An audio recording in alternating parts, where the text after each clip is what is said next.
You think you know someone, right? I mean, after years of marriage, kids, the whole 9 yards. But then, one little DNA kit turned my world upside down. Her birthday was coming up, and I thought, hey, let's do something fun, something different. So, I got us those ancestry kits. Trace your roots, see if you're secretly a Viking or something. She seemed off about it, hesitant, but she did it. Swabbed her cheek, sent it off. Just a bit of fun, I thought. Then the results came. It was supposed to be a revelation about her family tree, but it turned out to be about ours. There I was, staring at a screen that might as well have been a sledgehammer to my life. None of the kids, not one of them, was mine. The blood drained from my face. My heart pounded like it wanted out. I mean, how does this happen? 3 kids, and none of them mine? So, I dug deeper, because once you fall down that rabbit hole, you can't stop. The more I found, the worse it got. Each kid had a different dad. Imagine that. My life, my family, it was a lie. A show put on by the one person I trusted most. Anger, yeah, there was plenty of that. But it was more than that. It was this cold, sinking feeling that I'd been played for a fool. So, I did what any sane person would do when they feel cornered and betrayed. I hired a private investigator. If she was lying about this, what else was there? The pie, a guy who looked like he chewed nails for breakfast, got to work. And what he found, it wasn't pretty. My wife, the mother of my kids, had a string of affairs stretching back years. Photos, messages, the kind of proof that you can't just explain away. Sitting there in my living room, with my whole marriage scattered around me in photos and papers, I realized something. I'd been living in a fantasy, thinking I had a family, a loving wife. But it was all smoke and mirrors.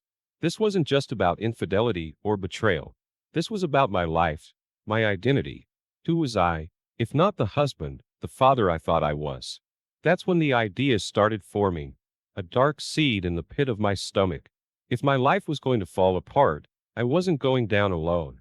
She had to pay for this, for the years she stole from me, the lies, the deceit. I know what you're thinking. Revenge is a road that goes nowhere good. But at that moment, it was the only road I could see. Revenge, they say, is a dish best served cold. I'd always thought that was just a fancy line from a movie, but there I was, planning my own cold dish. It started with the money. You see, if things went south, I didn't want to be left with empty pockets. So, I began moving my assets, bit by bit, nothing too obvious, just enough to secure my future.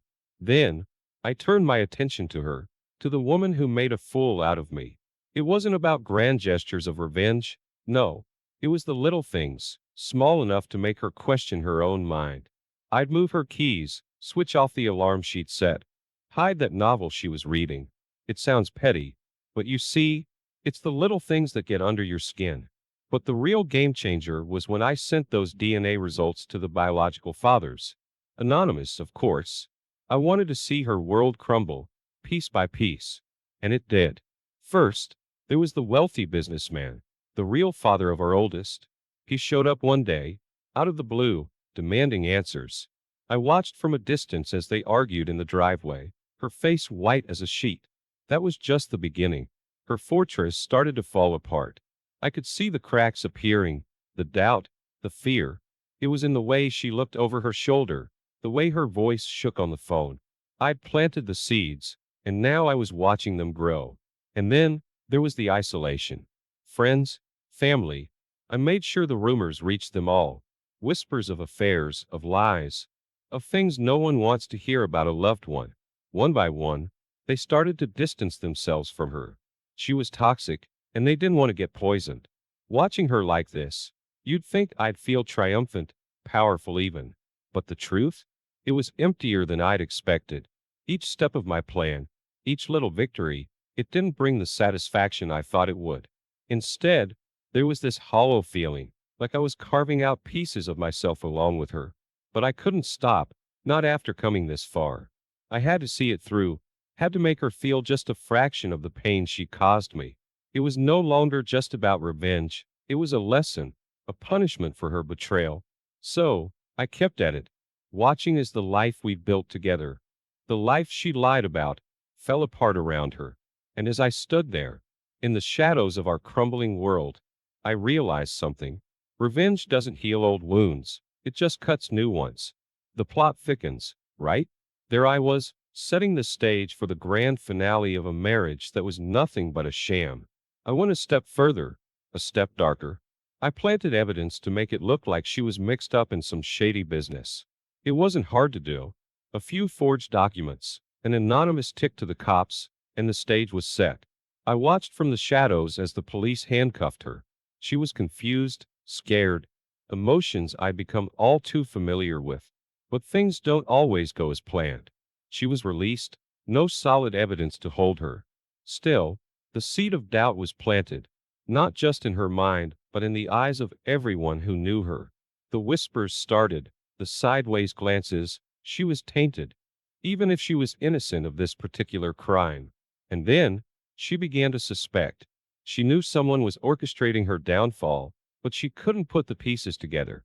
I almost felt sorry for her. Almost. But every time that feeling crept up, I remembered the lies, the betrayal. The divorce papers were the next act.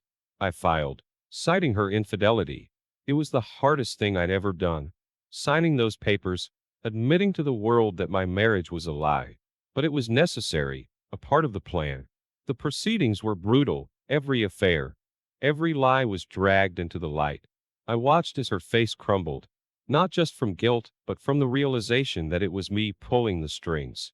She tried to reconcile after that, said she was sorry, that she'd change. But it was too late for sorry. My heart had turned to stone. I looked her in the eye and told her it was over. No emotion, just cold, hard finality. The custody battle was a massacre. The biological fathers stepped in, and with the evidence of her affairs, her instability, it was an open and shut case. She lost the kids, the only innocent victims in this twisted game. But the real blow came when she realized it was me, the man she'd married, the father to her children, the one she betrayed. I was her nemesis. The look in her eyes, that mix of bewilderment and betrayal, it was a punch to the gut. But I couldn't let myself feel. Feelings were what got me into this mess. In the end, she was left with nothing. No husband, no kids, no friends. Her world, once filled with lies and deceit, was now just an empty shell.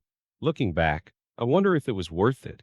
The satisfaction of seeing her brought to justice was overshadowed by the emptiness of my own victory. I'd won the battle, but at what cost? My family was broken, my heart was cold, and the future was a bleak, unknown path.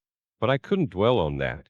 This was the path I'd chosen, driven by a need for justice, for retribution. And now, I had to live with it. You ever hear the saying, be careful what you wish for? Well, I got exactly what I wished for, and let me tell you, it's not all it's cracked up to be. There she was, my once loving wife, scraping the bottom of the barrel. My plan had worked a little too well. She was broke. Thanks to the divorce settlement I had meticulously engineered to leave her with next to nothing. Her reputation? In tatters. The rumors I'd spread, the half-truths and full lies had done their job. She was poison to anyone who knew her name. Jobs? No one would hire her. I saw her, going from one interview to another, hope flickering in her eyes, only to be snuffed out time and again. Then came the desperation. I watched from the shadows as she reached out to her past lovers, the ones she thought would save her. But they turned their backs, one after another. They wanted nothing to do with the woman who had lied to them as much as she had to me. It wasn't long before the threatening messages started. Anonymous, of course. I didn't send them, but I didn't stop them either. Fear became her constant companion, and I watched. Part of me satisfied, part of me horrified at what I had become. The day she got evicted from her house, that was a turning point. She stood there on the curb, her life stuffed into a few boxes and bags. The home we had shared, where our kids had grown, now just a building with locked doors to her. It was a sight that would break most men, but I was past breaking. I was the architect of her downfall, and there was no turning back. I kept tabs on her, following her descent into a life I wouldn't wish on my worst enemy. She moved into a dingy motel, the kind of place you wouldn't want to spend a night in. There, in that small, grim room, the magnitude of what I had done hit me. I had wanted to make her pay, to feel the pain and betrayal I had felt. But this was something else. This was not just a woman scored. This was a life destroyed. And the worst part? I was the one who had destroyed it. Sure, she had cheated, lied, torn our family apart. But as I watched her in that motel room, I couldn't help but feel that I had gone too far. Revenge, it turns out, is a double-edged sword. It cuts your enemy, sure, but it cuts you too, deep into the bone. I realized then that this was no longer about her, or what she had done. It was about me, about what I had become in my quest for vengeance.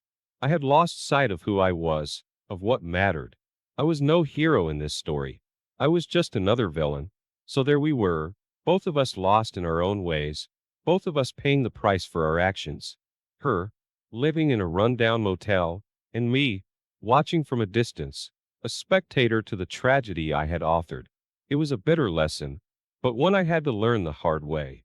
Revenge doesn't heal old wounds, it just opens new ones. Life's funny, you know?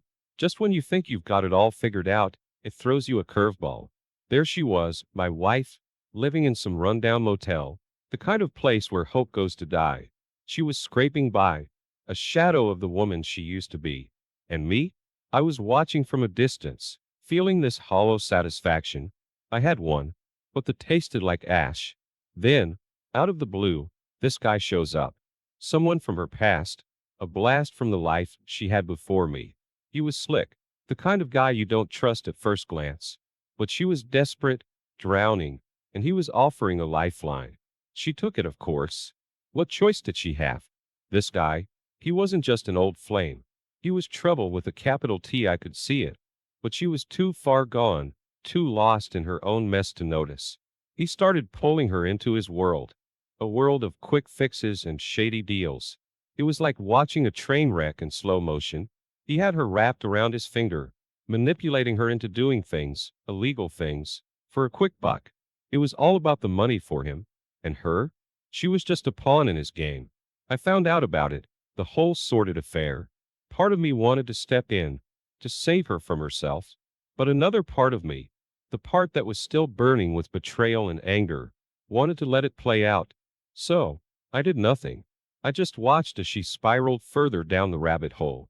Before long, she was involved in some high-risk scheme cooked up by this guy.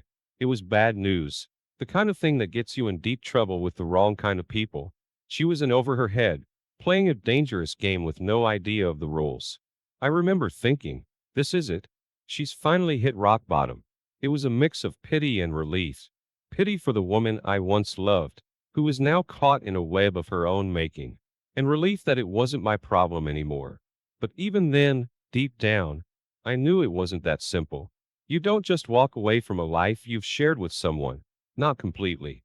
The memories, the good times, they have a way of creeping up on you when you least expect it. So, there I was, caught between my desire for revenge and the remnants of the love I once felt for her. It was a tough spot, watching someone you once cared about destroying themselves. But I had made my choice, and now I had to live with it. In the end, life isn't black and white. It's a million shades of gray, and sometimes, you find yourself lost in the shadows, wondering how you got there and where you go next. Life's a gamble, they say.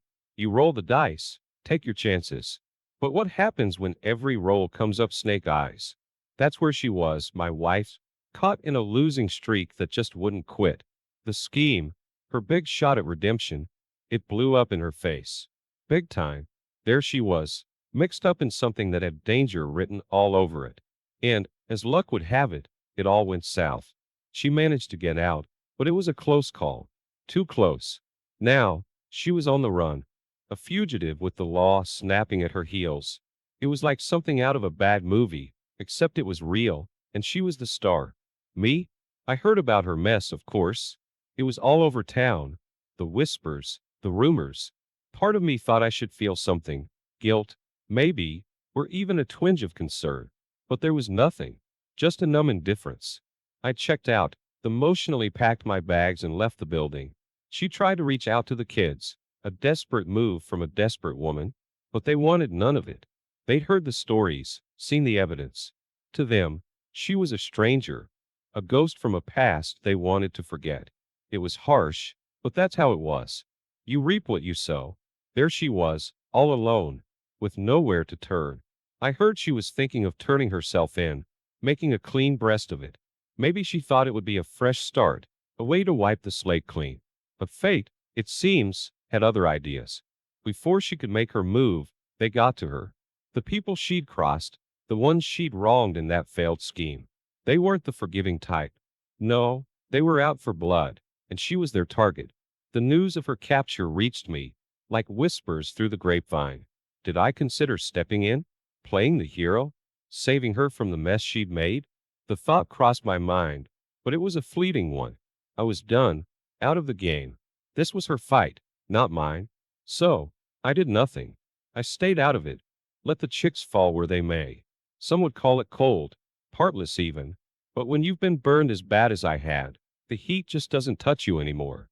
There was a time when I would have done anything for her, moved heaven and earth to make her happy. But that time was gone, a distant memory faded by lies and betrayal. I was a different man now, hardened, cynical. In the end, it was a sad state of affairs. She was out there, alone, facing the consequences of her actions, and I was here, living a life that no longer had her in it. It was a strange feeling, knowing that the person you once shared everything with was now a stranger, a ghost haunting the edges of your life. But that's life, isn't it? Unpredictable, unforgiving, a game of chance where sometimes you lose more than you bargained for. Ever heard the phrase, when it rains, it pours? Well, for her, it was a never-ending storm. There she was, finally out of the clutches of those she'd wronged. But what was left? Her life, once a picture-perfect postcard, was now just a tattered, faded photograph. Ruined. She was free, sure, but it was the freedom of a bird with broken wings. She was haunted, not by ghosts or anything like that, but by her own past. Everywhere she looked, she saw shadows of the mistakes she'd made. Paranoia became her constant companion, a nagging whisper in her ear that wouldn't quiet down. It was a sad sight, seeing someone who used to be so full of life now jumping at shadows. And me? I was putting the final nail in the coffin of our marriage. The divorce papers, once just a threat, were now a reality.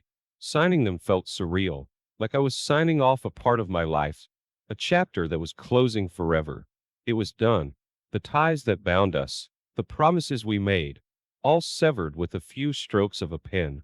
But life goes on, right? You can't just stop living, even when your world's turned upside down. So, I found solace where I could in my work, in the little things that made up my day-to-day life. It was a fresh start, a chance to rebuild from the ground up.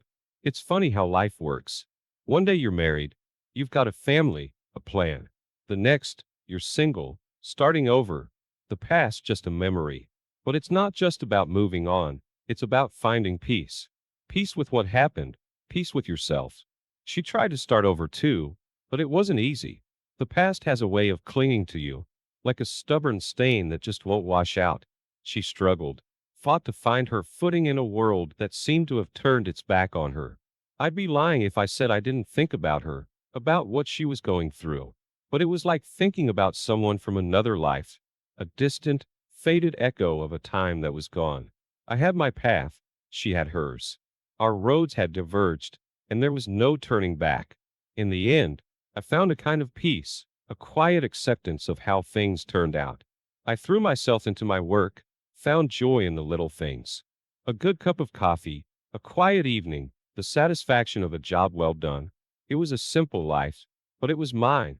She, on the other hand, was still searching, still trying to find her way out of the labyrinth of her own making. It's not easy, starting over when you're carrying the weight of your past on your shoulders. But that's the thing about life, it goes on, whether you're ready for it or not. So, there we were, two people who once shared everything, now living worlds apart. It was a bitter pill to swallow, but sometimes that's just how the story goes. Starting over. Sounds simple, right? Just a matter of picking yourself up, dusting off, and stepping into a new day. But for her, it was like climbing a mountain with no peak in sight. She tried. God knows she did. tried to leave the past behind, to carve out a new path for herself. But the past, it's like a shadow that never quite leaves you alone. She was a pariah, shunned by all in her. Finding a job? That was a joke. Even the most menial tasks were denied to her, her reputation preceding her like a bad smell. And her health, it wasn't holding up either.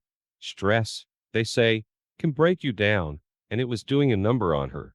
The once vibrant, lively woman I knew was fading, wilting under the weight of her new reality. Then came the bombshell, the cruel twist of fate that would break her once and for all. She found out, somehow, someway. She learned that it was me pulling the strings, that I was the architect of her downfall. The look in her eyes when she confronted me, it was something I'll never forget. Betrayal, pain, a deep, unspoken sorrow. It was like looking into the eyes of someone who's lost everything.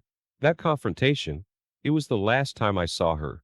She was broken, a shell of the woman she once was. There was no fight left in her, no fiery comeback or vengeful plot, just a deep, overwhelming sense of defeat. As for me, I thought I'd feel victorious, knowing that she finally understood the extent of my revenge. But victory? That feeling never came. Instead, there was this hollow emptiness, a realization that in my quest to bring her down, I'd lost a part of myself too. The last I heard, she was living on the fringes, a ghost wandering through a life that had slipped through her fingers. Her choices, her actions, they had led her here. But I couldn't help but feel a twinge of guilt, a sense of responsibility for the path she was on. Life has a way of teaching you lessons you didn't know you needed to learn. I thought revenge would bring closure, but all it brought was more pain, more regret. Looking back, I wonder if things could have been different. If there was a path we could have taken that wouldn't have led us here. But wondering, wishing, it doesn't change the past. It doesn't heal the wounds we've inflicted on each other. We were both casualties in a war that neither of us won. A war that left us both broken in our own ways. In the end, this isn't a story of triumph or redemption. It's a tale of loss, of love gone wrong, and the price we pay for the choices we make. It's about the scars that we carry, the memories that haunt us, and the hard truth that sometimes there's